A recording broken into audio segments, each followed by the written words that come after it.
What up, everybody? Happy Saturday. Welcome to the Nugget of Truth.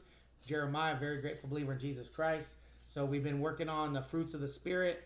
So I wanted to encourage you guys to go back in Galatians 5:19. We started it out with talking about the deeds of the flesh before the fruits of the Spirit. So dig it out, man. Get in your word. They still make these things, and get after it and dig deep, and then check into the fruits of the Spirit. So in 22, Galatians 5:22, but the fruit of the Spirit is love, joy, peace, patience, kindness, goodness, faithfulness, gentleness, self-control. Against all such things there is no law. So we talked about each one of those on each little nugget of truth. So today we're wrapping up with self-control. What I want to encourage you guys to do is understand that a little bit. Self-control is the ability to control one's emotions or desires. Man, that's where the lack of self-control comes in. So being able to control our desires and our emotions, or the expression of that. So the way we can do that is tapping into the Holy Spirit.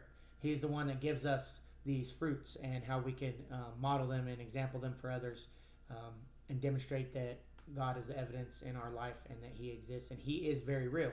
So I encourage you to do that. So on the side of challenge and prayer for each one of us is that I'm going to throw something out there where I lack self-control, and that's in my diet and my exercise. So what I want from you guys is to be praying for me for that. So I am clearly stating that I struggle with self-control in regards to my diet and exercise. So help me with that.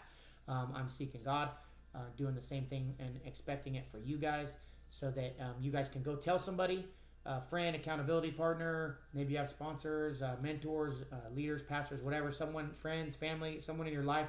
Tell them so there's accountability, and say, hey man, I lack self-control in this area. Can you pray for me? Can you help me out? So that's the whole point of the challenge, is to encourage one another and say, hey man, I'm lifting you up in prayer today. I hope you have a good day and you're successful. So just start with today. Start with Saturday. So send somebody a text, send somebody a message, maybe comment on this, whatever you like, whatever you feel comfortable with, and reach out, man, and tell somebody for accountability and help and prayer and support, and then you be the one to intercede for someone in prayer for that, and let's help each other with self-control. And since we wrapped up with that today, let's apply that to fruits of the Spirit, seeking God, having control with our time and our spending time with the Father, so that we can model and example these better for others, and show them that God really is real, and He does exist, and He does work through us, and we don't have to be acting out in the deeds of the flesh. All right? Knuckle up. Love you guys.